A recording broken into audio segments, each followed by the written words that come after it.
En revenant de la guerre, la Première Guerre mondiale, la Grande Guerre, les soldats français ne disaient plus jamais ça.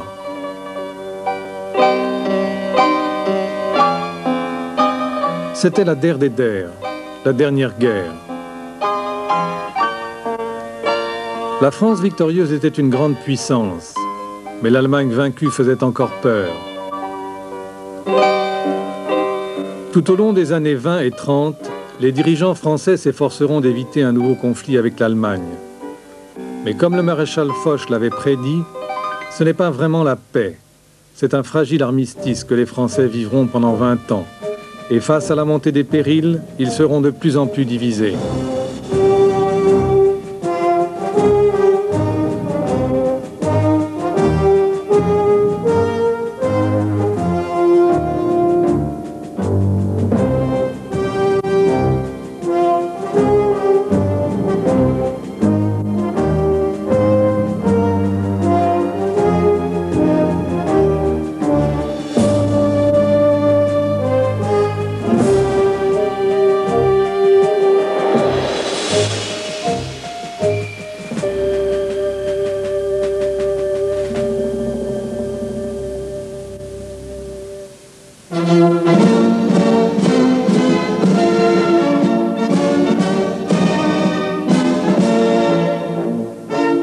Novembre 1918. Les Français réoccupent Strasbourg, la capitale alsacienne qui était aux mains de l'Allemagne depuis la défaite de 1870. Pour toute la France, c'est un très grand moment. C'était la grande joie, un enthousiasme. Tout le monde est descendu dans la rue.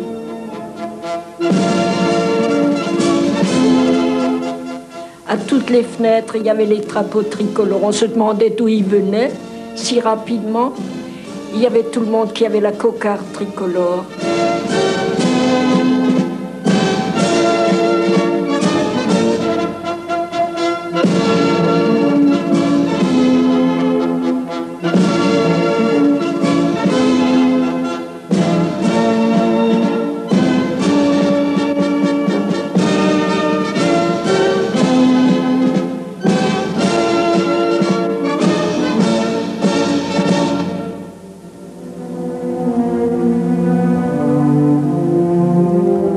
Mais l'euphorie de la victoire masquait mal les ravages de la guerre. De tous les belligérants, c'est la France qui avait le plus souffert. Pendant 4 ans, la terre française avait été saturée d'obus et gorgée de sang. 1,5 million d'hommes étaient morts. Un quart des hommes de moins de 30 ans avaient été tués. Les blessés étaient innombrables, et rares étaient les familles qui n'avaient pas perdu un fils ou un père. Plus de 70 ans après, Marie Royer témoigne de cette saignée. Dans ma famille, nous avons perdu l'aîné de mes frères et 7 cousins. Pour mon frère, Marcel Royer, mort à 26 ans le 4 septembre 1916, ce fut avec des sanglots déchirants et interminables. Ensuite, nous n'avons jamais pu parler de lui sans avoir les larmes aux yeux. Elle m'a marqué. J'en ai toujours un souvenir. C'est quelque chose qui ne s'effacera jamais qu'avec ma mort. C'est impensable. Quand je pense la misère que les soldats avaient au front, les larmes me viennent aux yeux. Qu'est-ce que vous voulez? C'est ça. C'est ça. Oui. Oui, la guerre, surtout comme celle-là, ça marque. Ça marque beaucoup. On a l'impression qu'on n'en sortira pas. On a l'impression que c'est l'extermination.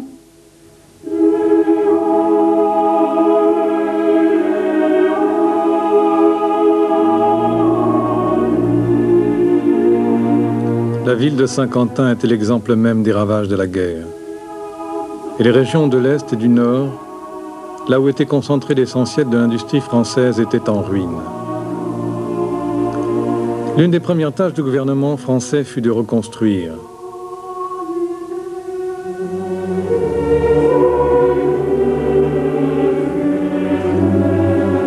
Mais pour reconstruire, il fallait beaucoup d'argent. Et au sortir de la guerre, la France avait une dette de 200 milliards de francs. Pour les dirigeants français, l'Allemagne était responsable des hostilités et elle devait payer cher et payer pendant longtemps.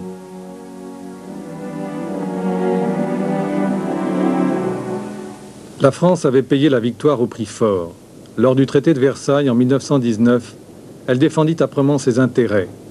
La Grande-Bretagne et les États-Unis y virent une volonté de domination. En vérité, la France craignait déjà la volonté de revanche allemande et elle faisait tout pour la conjurer.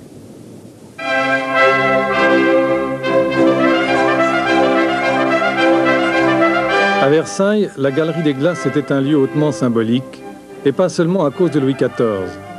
C'est là que 50 ans plus tôt, les Allemands avaient proclamé le Deuxième Reich, après avoir vaincu les Français et défilé dans Paris.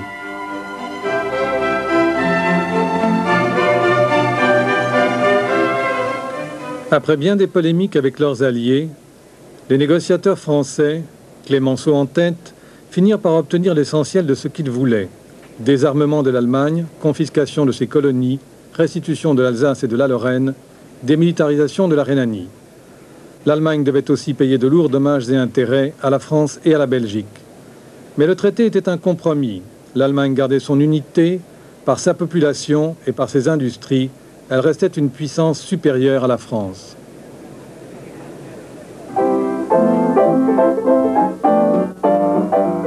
Versailles avait maté l'aigle allemand et progressivement les Français oublièrent la guerre.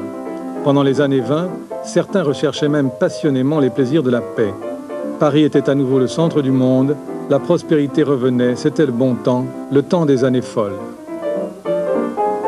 Inutile de vous dire qu'à cette époque, on rigolait bien, et on jouait naturellement cette musique qui a été créée et qui allait tellement bien avec cette époque, l'époque des années folles, l'opulence, les gens riches, la liberté de faire ce qu'on voulait et la liberté du travail. Ceux qui voulaient travailler n'en manquaient pas.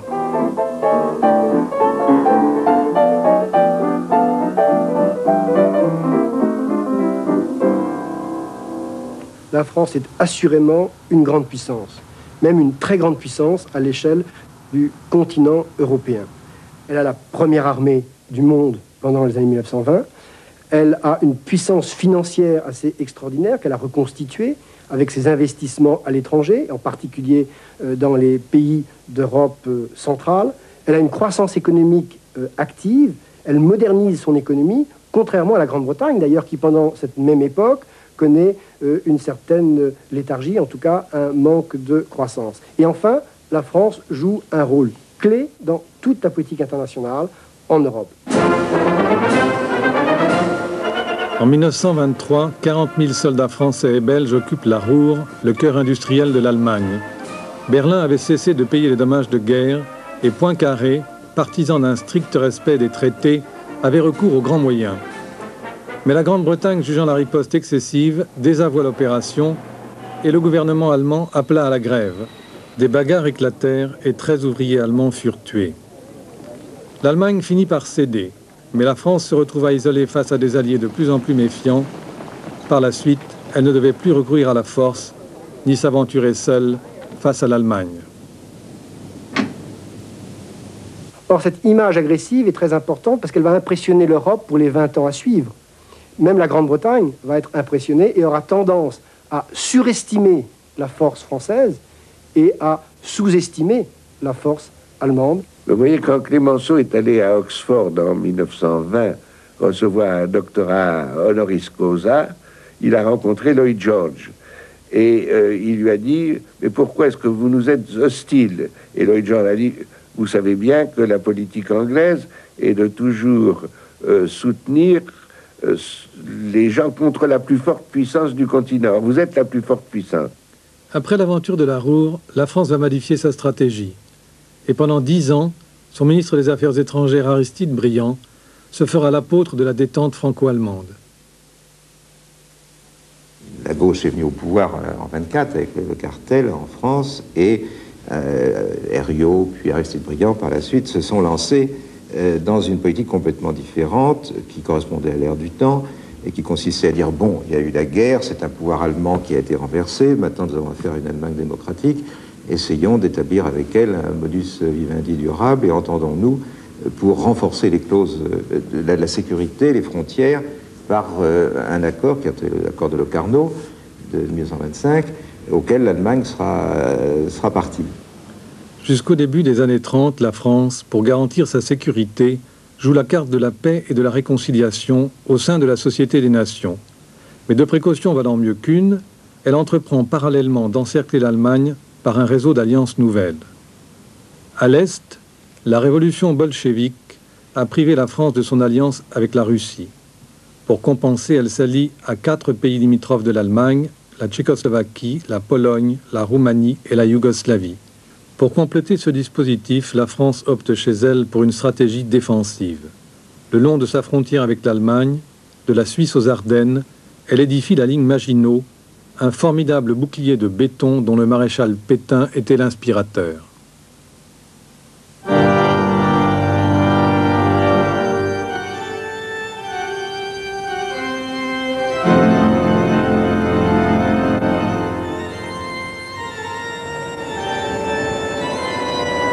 La ligne Maginot était conçue pour résister à toutes sortes de bombardements, et surtout pour épargner le plus grand nombre de vies françaises.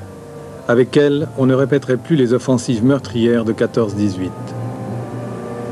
Toute une jeunesse française, la jeunesse intellectuelle, a été fauchée par ces premiers mois de la guerre. On va bâtir la ligne Maginot, on va entourer le plus possible les combattants. La leçon essentielle de la guerre, qui est le fait essentiel de la doctrine militaire française, c'est qu'il faut d'abord se défendre.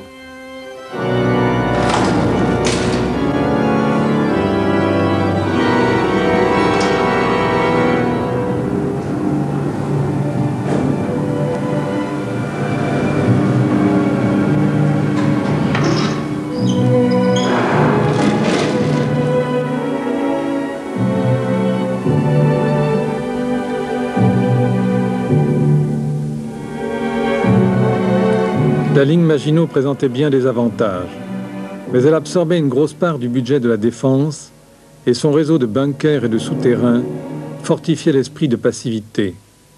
Il démobilisait les Français en leur donnant l'illusion d'une sécurité absolue. On nous avait dit à l'école et partout, et même nos parents nous racontaient qu'avec cette ligne Maginot, la France ne serait plus jamais envahie. Au début des années 30, ce qui préoccupe les Français, c'est bien plus la crise économique que les menaces d'une invasion allemande. La prospérité des années 20 s'estompait rapidement. En 1932, l'économie française était victime à son tour de la crise mondiale. Les caisses se vidaient, les gouvernements se succédaient sans avoir le temps d'agir sur l'économie. Les salaires et même les pensions des veuves de guerre furent réduits. Le chômage augmenta. La situation était grave, mais elle était encore pire dans les pays voisins.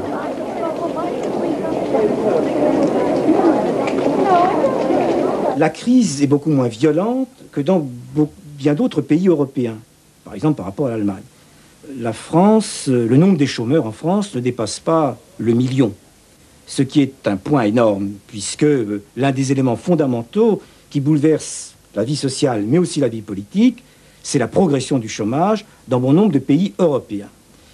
Elle n'est pas très bien lotie parce que cette crise, cette récession, mettons, va durer beaucoup plus longtemps que dans d'autres pays, notamment par rapport à la Grande-Bretagne, ce qui fait qu'en 38-39, la France éprouve passablement de difficultés à récupérer son souffle.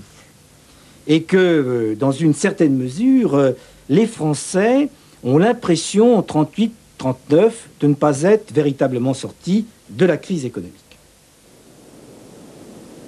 Sans doute la misère était-elle moins grande en France qu'en Grande-Bretagne ou qu'en Allemagne.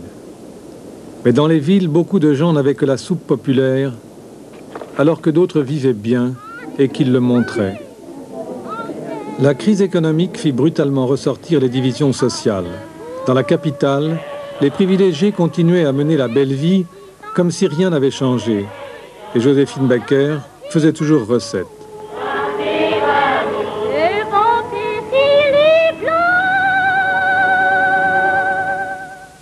À partir de 1932, les divisions entre Français n'allaient plus cesser. Paysans, ouvriers et bourgeois se rendaient mutuellement responsables des problèmes de la France. De vieux conflits s'exprimaient dans le langage nouveau de l'extrémisme politique, avec à gauche les communistes et à droite les groupes fascistes. Les manifestations se succédaient, la cohésion nationale s'effritait et la démocratie parlementaire sombrait progressivement dans l'impuissance. C'est de rappeler que durant les 10 premières années, 1920-1930, plus de 25 ministères se sont succédés. À la Chambre des députés, aucun parti n'avait la majorité. Les gouvernements étaient de fragiles coalitions qui s'entre-déchiraient et que secouaient les scandales politiques. En février 1934, place de la Concorde, des manifestations d'extrême droite tournèrent à l'émeute.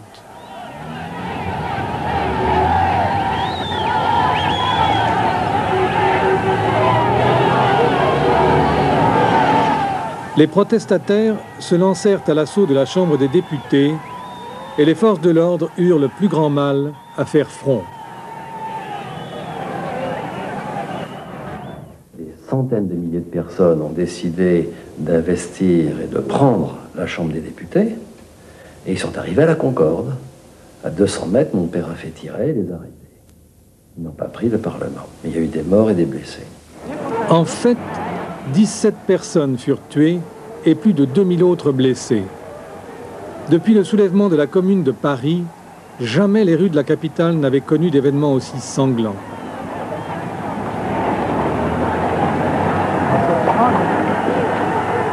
Le gouvernement Daladier, malgré un vote de confiance à l'Assemblée, préféra démissionner. Pour la première fois depuis près d'un siècle, le pouvoir était renversé par les émeutiers. La crise politique tombait mal. Elle empêcha les Français de mesurer pleinement la gravité des changements de l'autre côté du Rhin. Après des années d'agitation et de propagande, les nazis avaient fini par prendre le pouvoir à Berlin.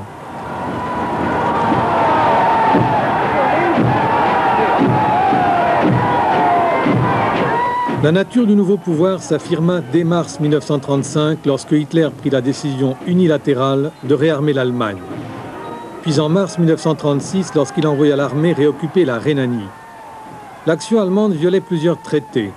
En supprimant la zone tampon le long du Rhin, elle constituait surtout une menace directe pour la France. Qu'allaient alors faire les Français? Demain matin, nous partons. Je suis allé chercher mon uniforme, étant donné que j'étais officier, j'avais mon uniforme chez moi. Je suis allé chercher mon uniforme, je l'ai mis sur le lit, je dis demain, je pars. Et le lendemain, mais il n'y a rien eu. Et je l'aurais toujours regretté parce que mon indignation aurait dû faire le tour de la France, faire le tour de nos dirigeants, et nous n'aurions pas eu la suite que nous avons eue malheureusement. L'une des raisons de la passivité française, c'est que la France restait hantée par l'hécatombe de 14-18. Et le lendemain du coup de force en Rhénanie, la presse n'avait qu'une seule idée, préserver la paix à tout prix.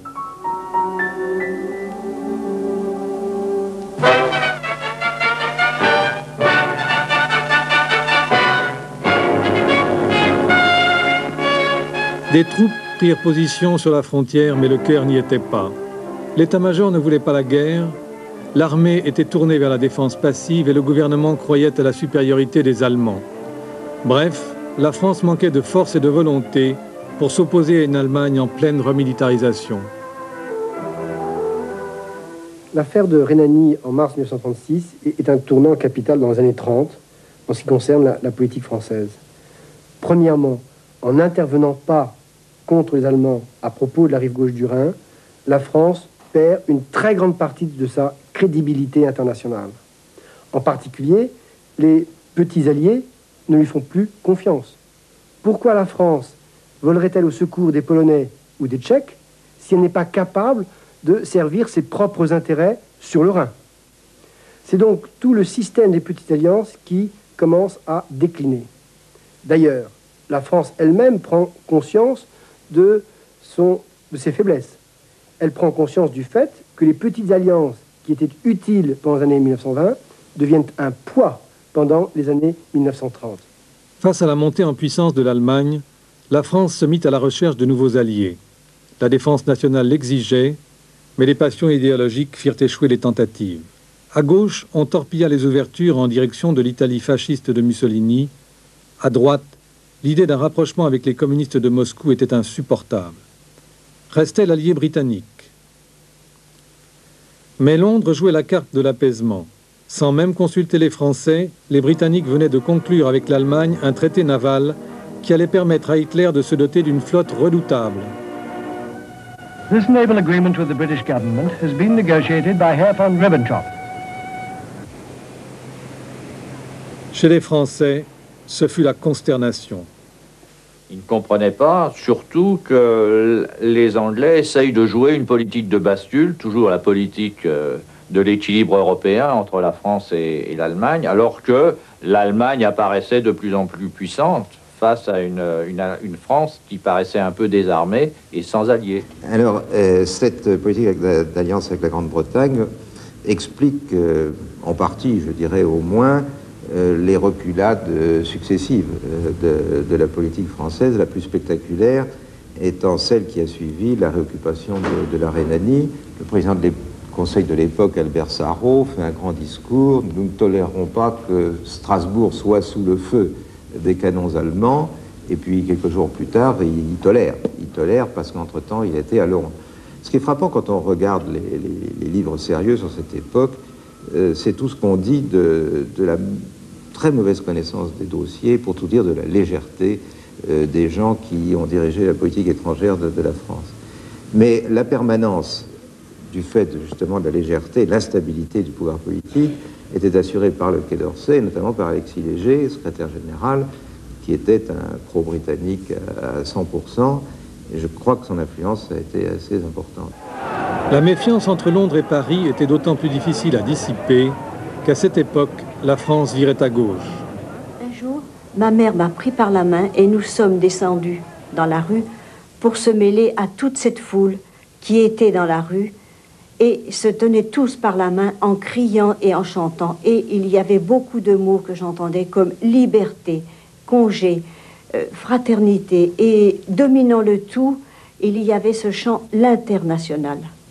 C'est la lutte finale, groupons-nous et demain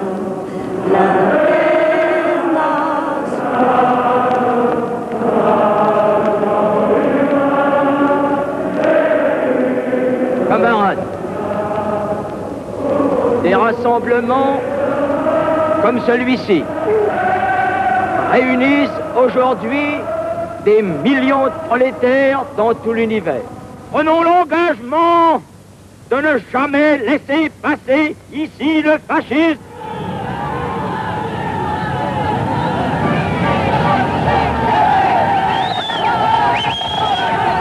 Il y a même une sorte de haine de classe qui s'installe d'une façon très vive pendant ces années.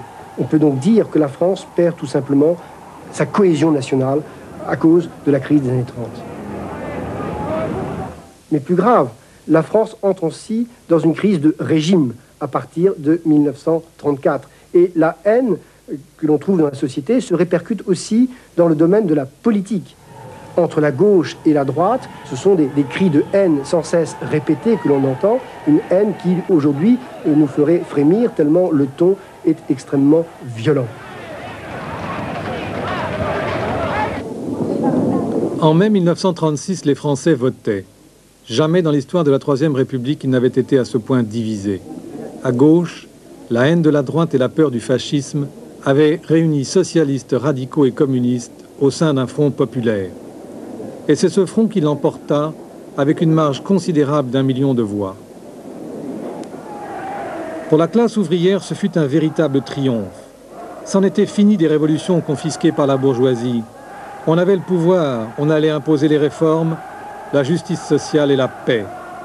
Pour la première fois dans l'histoire de France, un socialiste, Léon Blum, accédait au poste de Premier ministre. Mais au dernier moment, les communistes refusèrent de participer au gouvernement. Nous serons un gouvernement de biens publics. Nous voulons rendre confiance en elle-même à l'Europe pacifique. Nous voulons rendre confiance en elle-même à la France laborieuse. Malgré les changements politiques et les promesses de réformes sociales, ouvriers et syndicats refusèrent d'attendre. En quelques semaines, la France fut paralysée par les grèves et, en attendant les augmentations salariales, on fit la fête en famille sur les lieux de travail.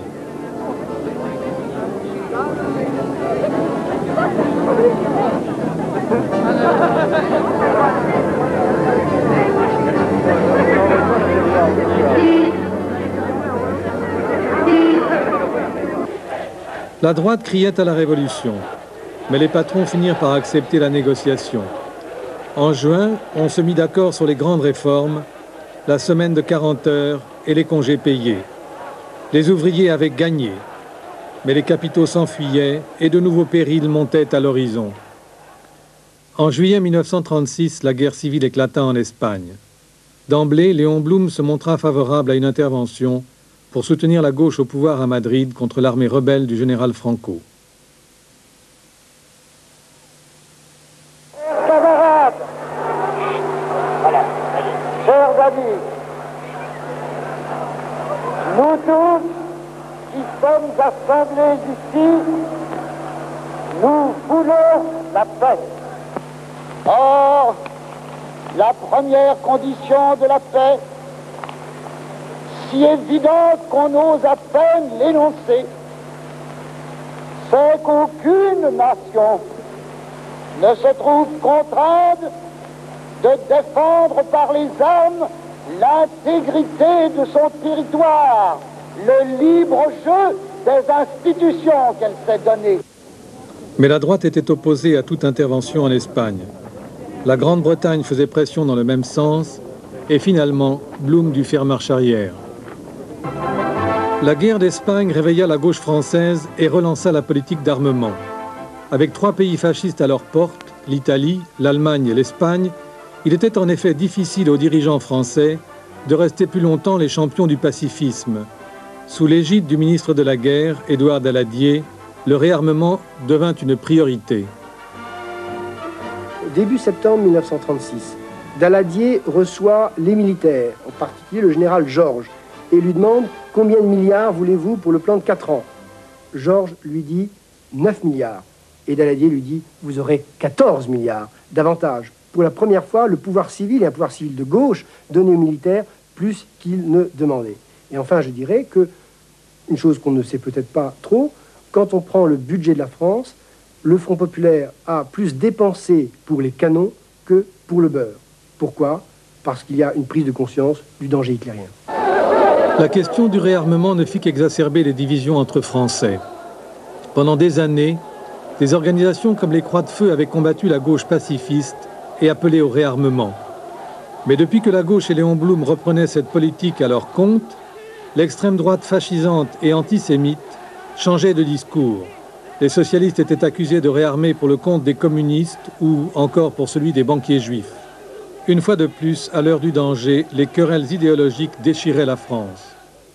Maurice Gardet militait à l'époque chez les Croix de Feu.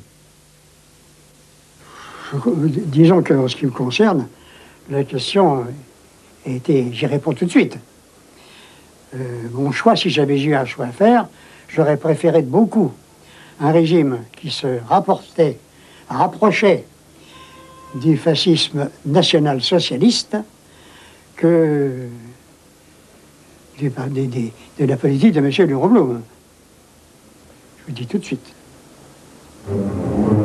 Pendant 2 ans, le Front populaire de Léon Blum alla s'affaiblissant au fil des crises. L'enthousiasme populaire était retombé, les réformes marquaient le pas et l'économie n'arrivait pas à prendre le dessus. Au contraire, l'inflation, le déficit budgétaire et la fuite des capitaux augmentaient.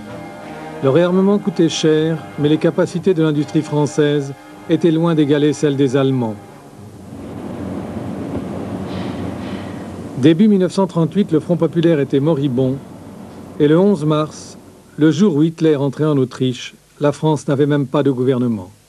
Le Parti national-socialiste autrichien fête avec éclat sa victoire. Sur toute l'étendue de l'Autriche, les manifestations, les défilés s'organisent. Les rues retentissent de cris et de chants, tandis que les premiers détachements motorisés de l'armée allemande rallient Innsbruck. Face aux nouveaux défis hitlériens, la France et la Grande-Bretagne se borneront une fois de plus à protester. Édouard Daladier, le radical socialiste qui succéda à Léon Blum, était ministre de la guerre depuis 1936. Il avait été 17 fois ministre, il se méfiait des communistes autant que des fascistes. Curieusement, Daladier passait pour un homme à la fois énergique et indécis. Au nom de mon pays, je convie à une collaboration confiante toutes les puissances qui pensent comme nous, toutes celles qui, comme nous, sont prêtes à persévérer dans les voies de la paix, mais qui, d'un seul élan, se dresseraient solidaires devant l'agression. Quelles sont les conséquences immédiates de l'annexion de l'Autriche par l'Allemagne?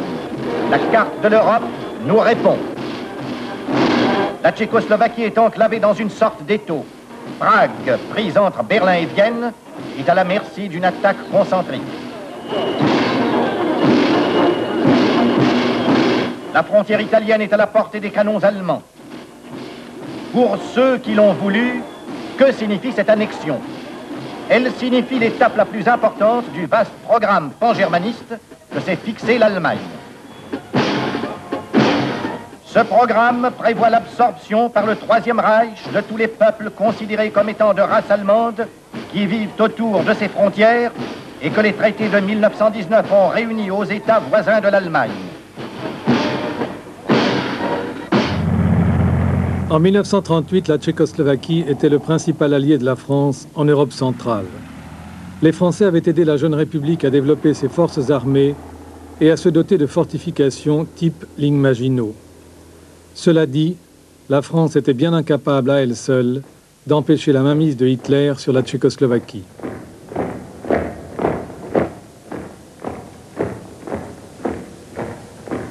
Le président Daladier était ministre de la guerre depuis 2 ans. C'est lui qui était à l'origine du plan de réarmement de 1936. Et s'il est un homme qui connaissait bien la situation de l'armée française, c'est lui. En conséquence, il n'en ignorait aucune carence, aucune déficience, et il était parfaitement capable d'estimer de lui-même en septembre 1938 que certainement l'armée française n'était pas en état d'intervenir. Daladier aurait bien voulu tenir tête à Hitler, mais les Anglais n'avaient pas pris d'engagement à l'égard de la Tchécoslovaquie et leur Premier ministre, Neville Chamberlain, n'était pas prêt à partir en guerre.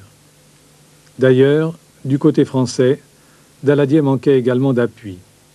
Dans son propre gouvernement, le ministre des Affaires étrangères, Georges Bonnet, jouait ouvertement la carte de l'apaisement. Les généraux français déconseillaient l'intervention. Quant à l'opinion publique, elle était inquiète et s'accrochait à la paix.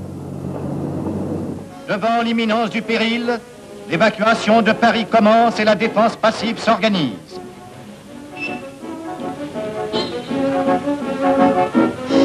Les anciens combattants se refusent à l'idée d'un calvaire qu'ils voulaient épargner à leurs enfants.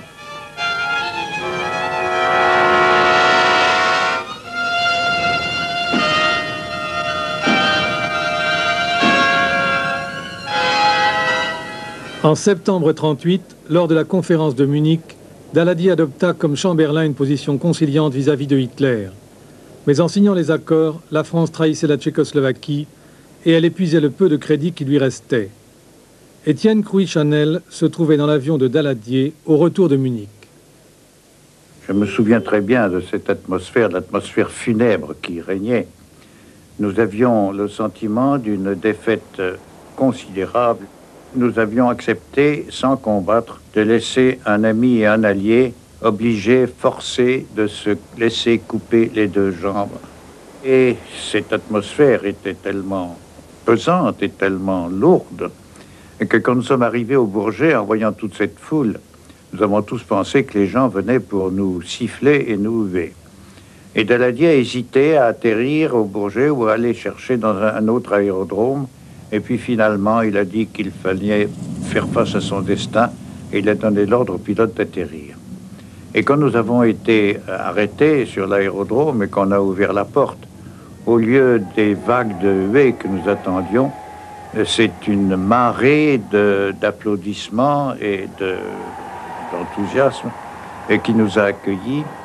C'était incompréhensible pour nous et Daladier s'est tourné, je l'entends encore, vers la personne qui était près de lui et dire « mais ces gens sont fous ».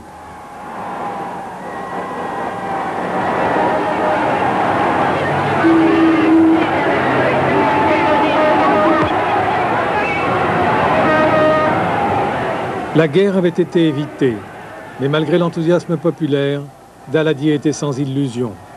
Il n'ignorait pas qu'Hitler restait déterminé à conquérir l'Europe par la force. Daladier signe les accords de Munich en octobre 1938, le cœur défendant. En effet, Daladier n'est pas un véritable partisan de l'appeasement policy, à la différence de Neville Chamberlain. Pour lui, une chose a compté dans sa décision. À ses yeux, la France n'était pas prête militairement. À ses yeux, c'est seulement un moyen de gagner du temps. Pour lui, la guerre est inévitable, mais il faut que la France y soit davantage préparée. Après Munich, j'ai dit à mon père, mais pourquoi j'aurais pu m'engager dans l'armée? Et alors, il m'a regardé avec une espèce de regard, et il m'a dit, sois tranquille, la guerre tu la feras, et elle durera bien plus longtemps que tu ne le crois. Et ça, c'était juste à son retour de Munich. Une semaine après Munich, Daladier répudiait publiquement la politique de paix à n'importe quel prix. Je suis comme vous, un fils du peuple. Et comme les hommes du peuple, il m'arrive de me demander, à la lueur du soleil couchant, si la route que j'ai prise est la meilleure et s'il n'y en a point d'autre. Mais aujourd'hui, j'ai choisi ma route. Nous voulons une république forte, une démocratie vigoureuse, capable de triompher de tous les assauts. Nous n'avons rien, croyez-moi, nous n'avons rien à redouter de ses adversaires. Si par hasard devait se produire un jour contre elle une tentative de violence, les citoyens de France, l'armée, toutes les forces vives de la nation se lèveraient pour la briser et la briseraient en effet.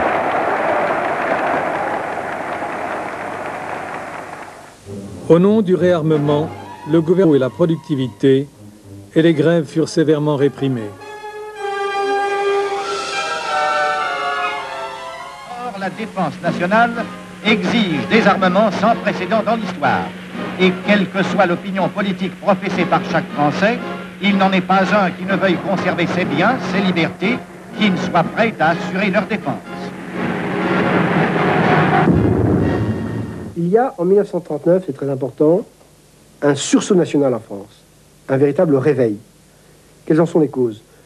Je crois d'abord que Munich, les accords de Munich, ont été une sorte d'électrochoc sur les Français. La majorité d'entre eux ont approuvé les accords de Munich. Un sondage, un des premiers sondages français de l'IFOP, montre que 57% approuvent ces accords. Mais il y a 37% qui les trouvent mauvais. C'est une grosse minorité. Mais plus important, un peu plus tard, un second sondage avec la question suivante. Êtes-vous prêt à faire de nouvelles concessions à Hitler? La réponse est très claire. 70% non. 17% oui. Il y a donc un changement d'attitude. Bref, Munich, c'était la dernière des guerres, mais pas la dernière des guerres, mais la dernière concession possible à faire à Hitler. En plus des efforts de réarmement, Daladier continua à faire pression sur les Britanniques pour qu'ils renforcent la coopération militaire avec la France. Cependant, Chamberlain résistait encore. Ce qui imposa finalement le rapprochement entre la France et l'Angleterre, c'est l'invasion de la Tchécoslovaquie par Hitler en mars 1939, et aussi la certitude que la prochaine victime du Führer serait la Pologne, un autre allié de la France.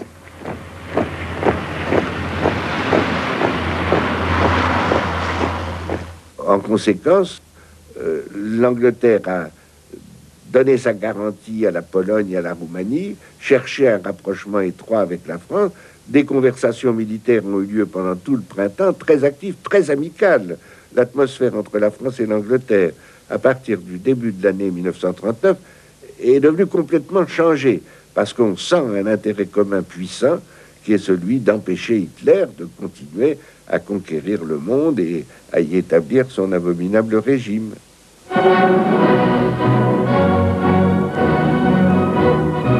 Une volonté politique nouvelle existait, mais pour tenir tête à Hitler, les moyens matériels faisaient gravement défaut, même si les parades militaires donnaient parfois l'impression du contraire.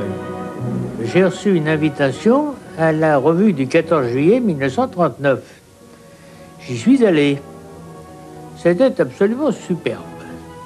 C'était l'armée du Second Empire. Il y avait des cuirassiers blancs, des cuirassiers bleus, des cuirassiers rouges. Et des Anglais où on venait à poil. Mais c'était un peu vieillot.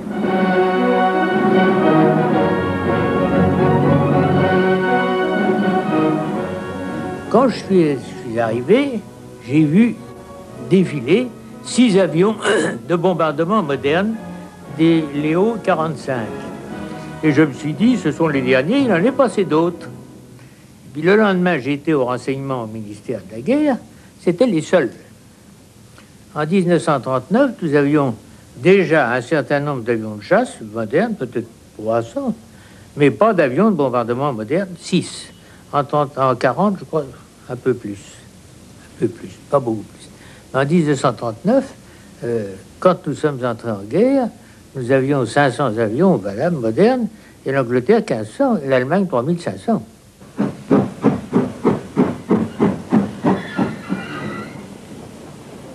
En août 1939, dans une ultime tentative pour barrer la route de la Pologne à Hitler, une délégation franco-britannique se rendit à Moscou pour tenter d'obtenir le soutien des soviétiques. Mais l'Allemagne les prit de vitesse. Le pacte germano-soviétique fut annoncé le 23 août, la Pologne était prise en tenaille, la guerre semblait inévitable.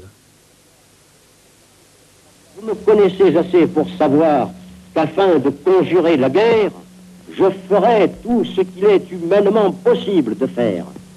Avec la liberté et avec la vie de la Pologne, c'est-à-dire avec la liberté et la vie de 33 millions d'êtres humains, c'est le destin des autres peuples de l'Europe qui est lui-même mis en cause. Mais si tous nos efforts demeuraient inutiles, nous ferions appel, Françaises et Français, à votre courage, à votre volonté de ne pas subir la servitude. Françaises et Français, je n'ai aucun besoin de vous tracer votre devoir. Je sais que vous êtes résolus à assurer par tous les sacrifices le salut de la patrie. La lutte désespérée de la Pologne sera une des plus héroïques pages de l'histoire de tous les temps, une tâche honteuse et indélébile dans celle des peuples agresseurs. L'Allemagne avait envahi la Pologne le 1er septembre 1939. 2 jours plus tard, la France et la Grande-Bretagne déclaraient la guerre à Hitler. Mais pratiquement, rien ne fut fait pour aider les Polonais. La France resta divisée jusqu'au dernier jour de la paix. Au gouvernement, Georges Bonnet restait partisan de l'apaisement et tenta jusqu'au bout d'éviter l'entrée en guerre. Malgré tout, les hommes étaient confiants en partant au front. Les gens étaient convaincus qu'en 3 mois, la France allait anéantir l'Allemagne. Et les jeunes sont partis en faisant des projets de retour très vite, sauf les mères, les femmes et les plus vieux, qui, eux, avaient encore en mémoire les récits de cette guerre 14-18 et qui avait sur le monument aux morts de chaque ville un nom d'un des proches et dont il pleurait toujours.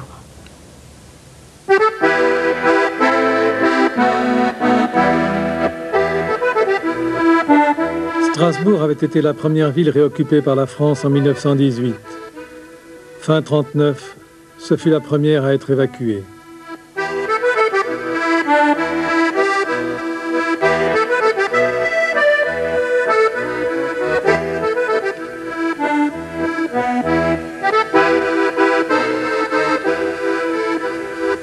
Tout le monde était désolé et c'était très triste à voir, de voir tous ces vieux avec une valise, pas beaucoup de choses, les mamans avec les enfants sur les bras.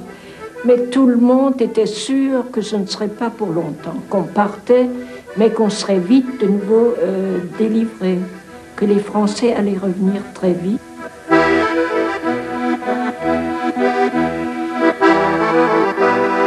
Après 1919, la France n'a jamais pris le chemin de la guerre. D'ailleurs, la France est incapable de penser la guerre après 1914-1918, tant les sacrifices ont été grands. La France n'est même pas capable de se payer le luxe d'une nouvelle guerre. Elle est affaiblie démographiquement et également financièrement.